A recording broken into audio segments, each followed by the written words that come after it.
Ní tèmi, a kú dédé wòyí, a kú dédé àsìkò yìí lórí ọ̀rọ̀ Ìyábọ̀ Òjó àti àwọn tí wọ́n fi orúkọ rẹ̀ gba àjọ ní orí ayélujára.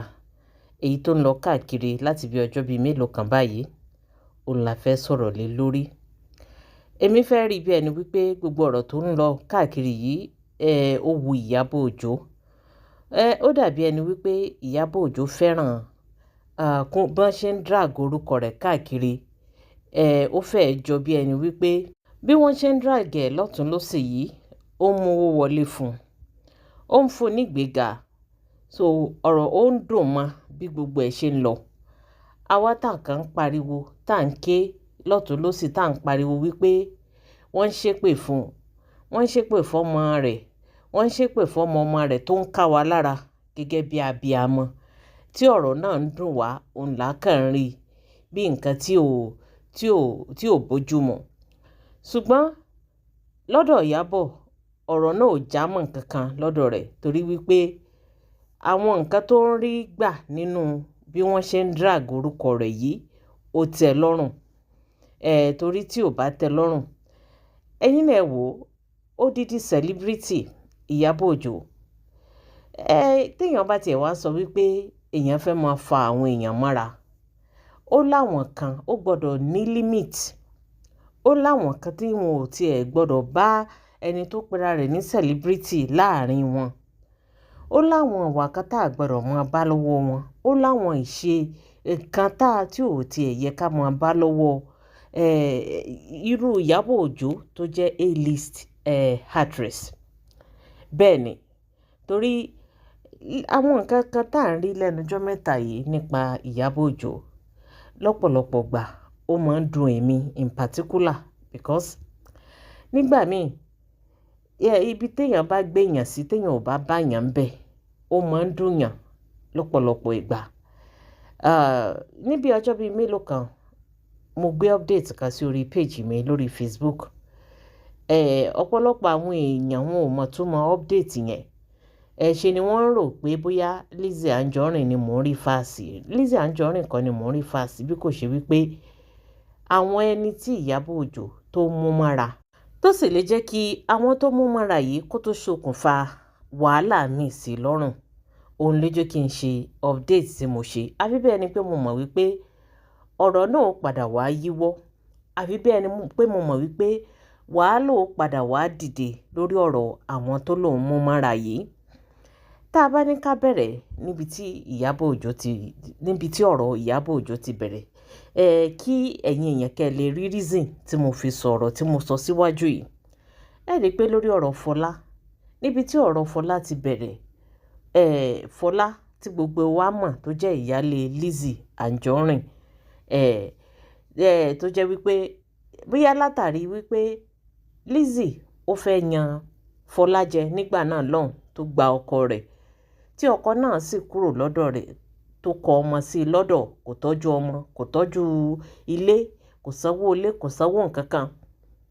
Ó kẹ́rù rẹ̀ ó lọ kó bá Lizzy Anjorin.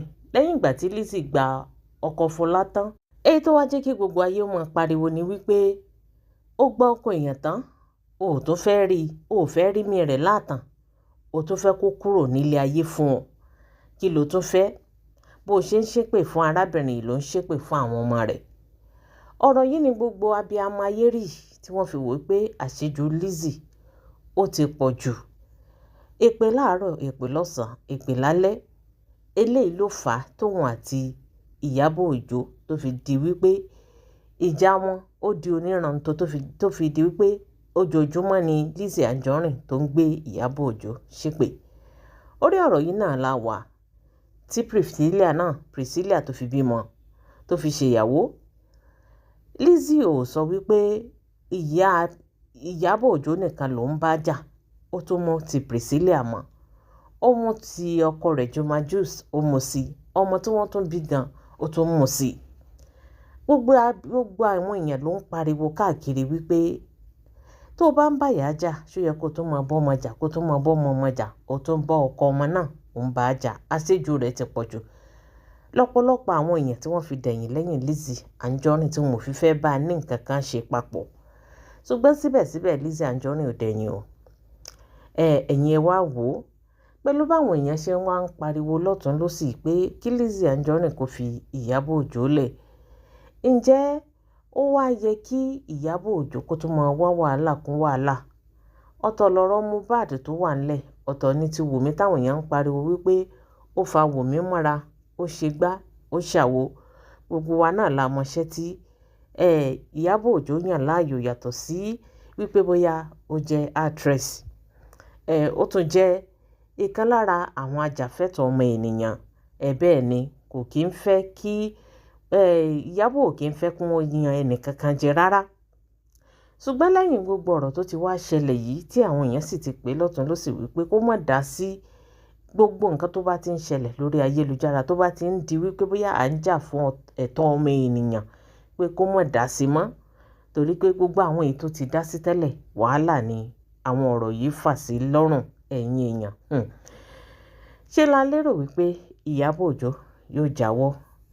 Ṣùgbọ́n kàkà kó jáwọ́, ó tún wá lọ ń kí ara rẹ̀ bọ àwọn nǹkan míì tí ò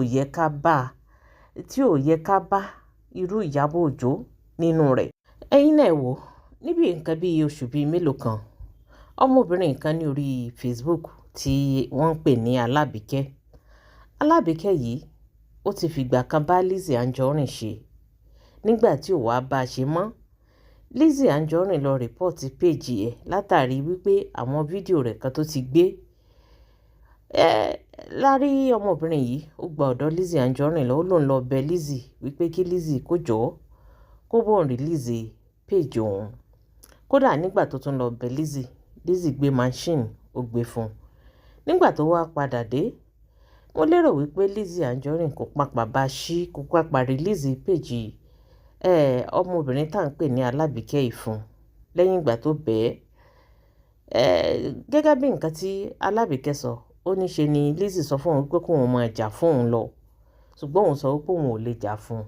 Ìdí nìyí tí Lizzy tí ò fi rìlíìsì péèjì rẹ̀. Látìgbà tí ò wá ti rìlíìsì péèjì rẹ̀ yìí ni ọmọbìnrin náà ti ń jáde ní gbogbo ìgbà tó sì wá ń ṣe ṣóò fún Lizzy Anjorin tó fi ń bú. Bó ṣe ń ṣe ṣóò fún Lizzy Anjorin yìí, òun ló ń support Ìyábọ̀ Òjó ní gbogbo àsìkò tá à ń sọ yìí. Kódà ọ̀rọ̀ náà jẹ́ kí Lizzy Anjorin kó ti Alábìkẹ́ mọ́lé fún ọ̀pọ̀lọpọ̀ ọjọ́ tó ṣe ní ọ̀dọ̀ àwọn ọlọ́pàá kó tó di wípé wọ́n gba béèlì ẹ̀ jáde. Látìgbà tí wọ́n ti wá gba béèlì arábìnrin yìí jáde, kò dẹ̀yìn o, ṣe ló bẹ̀rẹ̀ sí ní bú Lizzy Anjorin tó sì ń yin Ìyábọ̀ Òjó. Lẹ́yìn ìgbà tí arábìnrin yìí ń ṣe gbogbo tí ń ṣe yìí, àwọn kọ̀ọ̀kan wọ́n bẹ̀rẹ̀ sí ní ṣàkíyèsí wípé ìwà tí arábìnrin yìí tó ń wò wọ́n ní kò bójúmu. Ṣe ló ń ṣe bí ẹni wípé Ìyábọ̀ Òjó òun ló rán jáde tí Ìyábọ̀ Òjó ò sì rán jáde.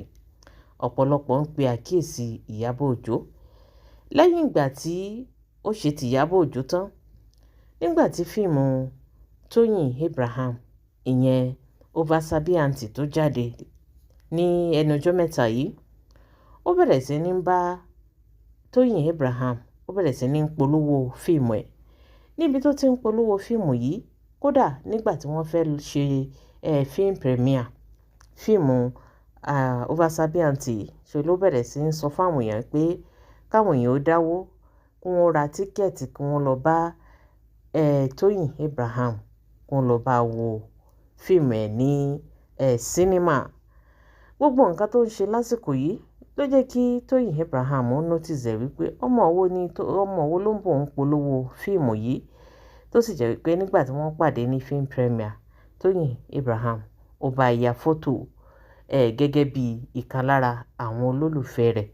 Ọmọbìnrin yìí gbé fọ́tò tóun àti Tóyìn Abraham yà, ó gbé wá sí orí ayélujára láti wá fi máa bá Lizzy Anjorin jà àti fídíò àti fọ́tò tí wọ́n jọ yà níbi tó ti ń polówó fíìmù Tóyìn Abraham. Gbogbo ohun tí ń ṣe yìí àwọn èèyàn tó pe àkíyèsí rẹ̀ sí wípé kò lẹ́tọ̀ọ́ bẹ́ẹ̀. Tó bá fẹ́ bá Tóyìn Abraham polówó, bá a polówó láì fi orúkọ Lizzy Anjorin sí. àbí láì drag Lizzy Anjorin tàbí kó bá jà. Àwọn èèyàn pe àkíyèsí Tóyìn Abraham sí wípé ọmọbìnrin tó bá ya fọ́tò yìí òun ló ti gbé fọ́tò rẹ̀ síta tó sì ti gbé fídíò rẹ̀ síta wípé ìwọ ló rán níṣẹ́. Pẹ̀lú báwọn èèyàn ṣe ń rí ọ papọ̀ tó sì ń polówó fíìmù ẹ tó sì ń bú Lizzy Anjorin níbẹ̀, eléyìí ò bójúmu. Nígbà tí Tóyìn Abraham tó rí gbogbo ohun tí arábìnrin Alábìíkẹ́ yìí èyí tó ń ṣe, ó jáde láti wá ṣe disclaimer fún wípé gbogbo òwà tó ń wò lórí Facebook yìí ó lóun ò lọ́wọ́ sí o, ó lóun ò rán níṣẹ́, ó lóun ò mọ̀ rí. Ó lóun pàdé rẹ̀ ní film premiere bóun ṣe pàdé àwọn fáànù wọn yòókù. Bẹ́ẹ̀ ni ní film premiere òun ló ń ṣe bá a ya fọ́tò mọ̀ gẹ́gẹ́ bí celebrity. Gbogbo àwọn fans ẹ̀ tó bá wá á bá wọn ya fọ́tò. Ó sì jáde ó wá ṣe disclaimer fún, bó tilẹ̀ jẹ́ pé àwọn èèyàn bú Tóyìn Abraham nígbà náà lọ́hùn wípé oore ni gẹ́ẹ̀ náà ṣe fún, kò yẹ kó wá jáde kó wá ṣe disclaimer fún. Ṣùgbọ́n Tóyìn Abraham ó ti ríru game èyí tí Alábìíkẹ́ fẹ́ máa fi fíìmù òun gbá. Òun ò sì fẹ́ wàhálà kó má fi fíìmù òun jà. Tó bá fẹ́ polówó fíìmù òun kó polówó, ṣùgbọ́n kó wá máa fi jà kó máa fi spite àwọn èèyàn, ó lóun ò fẹ́. Ìdí nìyí tó fi jáde tó fi wá ṣe disclaimer fún. Lórí ọ̀rọ̀ tá à ń sọ lọ yìí, màmá Esabod wọ́n bá wọn dá sí ọ̀rọ̀ náà nígbà náà lọ́hùn tí wọ́n sì bú Tóyìn Abraham wípé kò yẹ kí kó jáde láti wá ṣe disclaimer fún Alábìíkẹ́. Kò yẹ kó ṣe bí ẹni wípé òun ò mọ̀ rí bó ṣe ṣe ìtorí wípé ó bá ń polówó fíìmù ẹ̀ ni. Gbogbo wa ni ọ̀rọ̀ náà dàbí ẹni wípé Tóyìn ṣe àṣejù, ṣùgbọ́n òun ló mọ ibi tí ọ̀rọ̀ yìí ń lọ. Ẹ má jẹ́ ká gbàgbé wípé ọmọ ẹ̀mí ni Tóyìn. Ó mọ̀ wípé tí wàhálà rẹ̀ bá dé, òun ò ṣetán láti drag ẹnikẹ́ni láti bẹ́ ẹnikẹ́ni jà mọ́. Ìdí nìyí tó fi jáde, ṣùgbọ́n kò yé ọ̀pọ̀lọpọ̀ àwọn èèyàn. Ẹ wá wò ó, gbàrà tí Tóyìn tó wá ṣe disclaimer fún Alábìíkẹ́, òun la rí tó bẹ̀rẹ̀ sí ní ṣe ìpolówó fún Ìyábọ̀ Òjó. A rí Alábìíkẹ́ yìí, a rí papọ̀ pẹ̀lú Ìyábọ̀ Òjó níbi film premiere èyí tí wọ́n ṣe láìpẹ́ yìí. Bẹ́ẹ̀ sì ni a rí lára àwọn cast fíìmù Return of Arinzo èyí tí Ìyábọ̀ Òjó èyí tó ń ṣe lọ́wọ́lọ́wọ́ báyìí. Látìgbà tí ọmọbìnrin yìí tó ti wá kópa nínú fíìmù Ìyábọ̀ Òjó èyí tó ṣẹ̀ ń ṣe lọ́wọ́lọ́wọ́ yìí, òun ló ti bẹ̀rẹ̀ sí ní ju àwọn nǹkan kan sí orí péèjì rẹ̀ gẹ́gẹ́ bó ṣe ṣe nígbà tí Tóyìn Abraham pẹ̀lú fíìmù ẹ̀ ló ti bẹ̀rẹ̀ sí ní fi fíìmù yìí tó ti fi ń bò ibú tó fi ń jà. Kódà kíní t-shirt Arinzo èyí tí àwọn cast Ìyábọ̀ Òjó tó wọ̀, ọ̀pọ̀lọpọ̀ ọgbà ni ọmọbìnrin Alábìíkẹ́ tó ti gbé jáde wá sí orí ayélujára tó sì fi ń bú àwọn èèyàn, tó fi ń jà, tó fi ń spite àwọn èèyàn. Bẹ́ẹ̀ ni ibẹ̀ náà láti rí pẹ̀lú t-shirt yìí tó ti fi ń ju ọ̀rọ̀ sí màmá Esabod. Gbogbo wa la mọ̀ wípé ìyá Esabod, màmá ewé ni wọ́n ń pè ìyá Esabod. A ti rí nígbà tí ó mú ewé tó sì ń gùn nínú odó. Àwọn tí ẹ̀yin tẹ́ ẹ bá wà use mọ́ Facebook dáadáa, ẹ mọ̀ wípé àwọn kan wà tí wọ́n ń pera wọn ní Fracas Nation. A ní wọn nípele ìpele. Ó kàn dàbí ẹni wípé group, àwọn kan tẹ̀lé group A, àwọn kan tẹ̀lé group B, àwọn kan tẹ̀lé group C. Oníkálukú ló lórúkọ èyí tí wọ́n ń jẹ́ láàrin àwọn ní fracas yìí. Ṣùgbọ́n bí a ṣe rí ọmọbìnrin Alábìíkẹ́ yìí bó ṣe ń gbé polo Return of Arinze tó ń gbé wá tó sì wá fi ń jà tó fi wá ń bo èébú, òun làwọn èèyàn ti ń pe àkíyèsí rẹ̀ wípé ṣó tó ti bẹ̀rẹ̀ pé àwọn àwà tó wù nígbà Tóyìn Abraham tí Tóyìn fi jáde wá tó wá ṣe disclaimer fún. Bẹ́ẹ̀ sì ni wọ́n ń pe àkíyèsí Ìyábọ̀ Òjó sí wípé ọmọbìnrin tí ó ń lò sí fíìmù ẹ̀ yìí pé ṣé kìí ṣòun ni ó padà wá bá lórúkọ jẹ́ báyìí. Ẹ wá wò ó, the same ọmọbìnrin tá à ń sọ yìí, òun náà ó tún ti wá ló lọ recruit àwọn bíi méjì. Lára àwọn bíi méjì tó recruit yìí, ìkan náà wà lára àwọn tó ń jẹ́ Mega tó ti ṣiṣẹ́ pẹ̀lú Lizzy Anjorin rí. Tá a bá gbàgbé, nígbà birthday Lizzy Anjorin tí wọ́n pe Tọ́pẹ́ Àlàbí, tí Tọ́pẹ́ Àlàbí kọ̀ tí ò kọrin fún un ní ọjọ́ birthday, wọ́n lọ pe ọmọbìnrin kan wá tí wọ́n pè ní Tọ́pẹ́ Àlàbí Tẹ̀mù. Arábìnrin tí wọ́n ń pè ní Mega yìí òun ló wá bá Lizzy Anjorin kọrin lẹ́yìn ìgbà tí Tọ́pẹ́ Àlàbí tó kúrò ní ọ̀dọ̀ rẹ̀ tó kọ̀ tí ò bá ṣe birthday presentation nígbà náà. Mega yìí ló lọ kọrin. Ọ̀rọ̀ wá ṣe bí ọ̀rọ̀ láàrin Mega àti Lizzy Anjorin tí ìjà fi wáyé tóun náà fi bá Lizzy Anjorin ṣe mọ́. Lára àwọn tí Ìyábọ̀ Òjó lò fún fíìmù tí wọ́n bá ń ṣe promotion fíìmù ara wọn náà ni Mega wà. Ara àwọn tí wọ́n jọ ń bá Ìyábọ̀ Òjó sọ̀rọ̀. Ìkan náà tó wà tí wọ́n ń pè ní Tóun.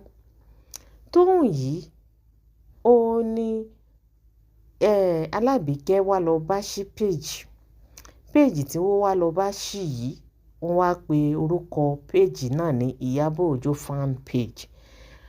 Ìyábọ̀ Òjó fan page yìí ó ní Tóun tó jẹ́ ẹni tó yẹ pé òun ló ń control rẹ̀, ṣùgbọ́n Alábìíkẹ́ ló bá ṣí péèjì ọ̀hún torí pé Tóun orí TikTok òun ló wà tẹ́lẹ̀ kí Alábìíkẹ́ ó tó wá pè wá sí orí Facebook. Látìgbà tí wọ́n wá ti wá ṣí péèjì yìí ní orúkọ Ìyábọ̀ Òjó, wọ́n ti wá kó àwọn èèyàn jọ with the intention wípé àwọn ń ṣe advertisement fún fíìmù Ìyábọ̀ Òjó, ìyẹn the return of Arinze. Nígbà tí wọ́n ti wá kó àwọn èèyàn jọ lórí péèjì yìí, wọ́n bẹ̀rẹ̀ sí ní gba àjọ, wọn láwọn ń dájọ́ kan kalẹ̀ káwọn èèyàn máa dá. Àwọn èèyàn ti dáwó.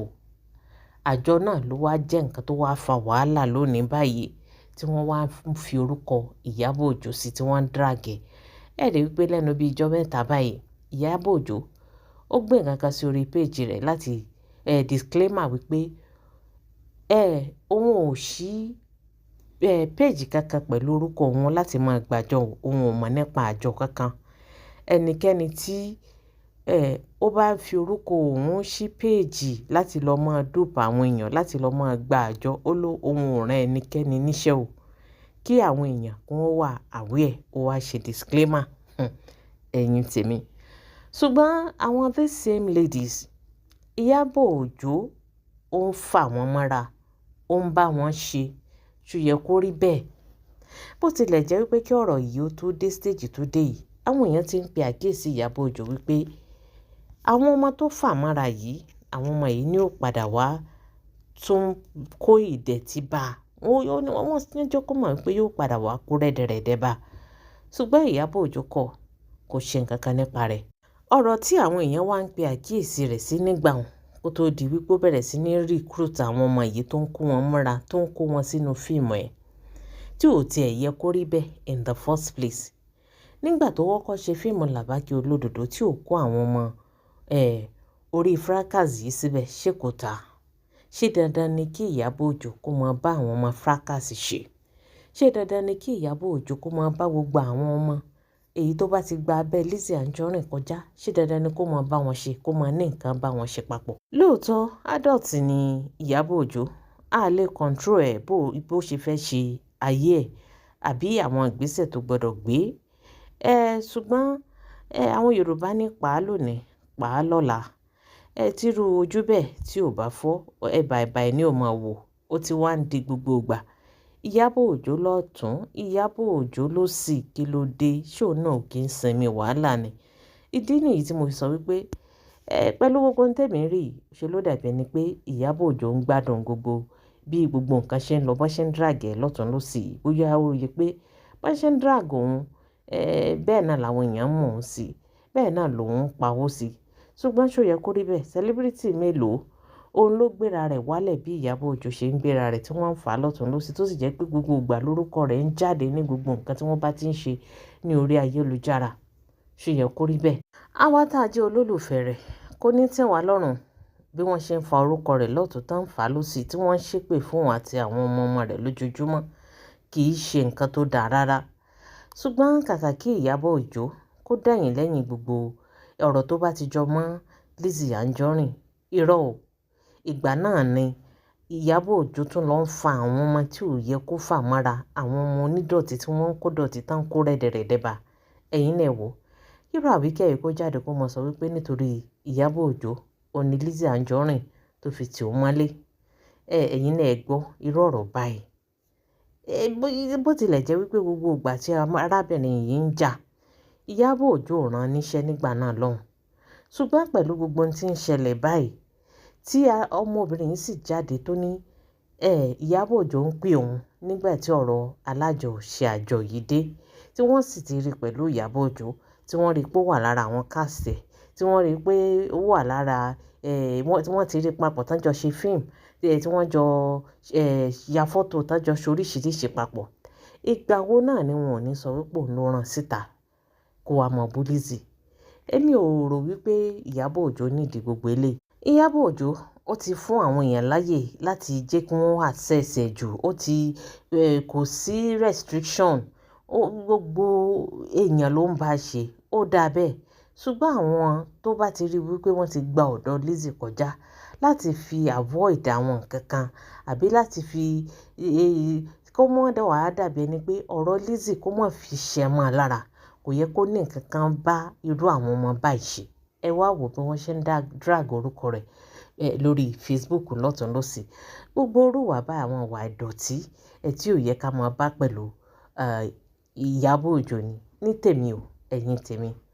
Ọ̀rọ̀ ló délẹ̀ yìí. Kí ni tẹ́yin náà rò sí gbogbo ọ̀rọ̀ tó wà nílẹ̀ yìí? Gbogbo ìdáhùn yín ẹ fi sí orí comment section. Ẹ jẹ́ ká jọ sọ. Ẹ jẹ́ ká jọ jọ́. Ire o.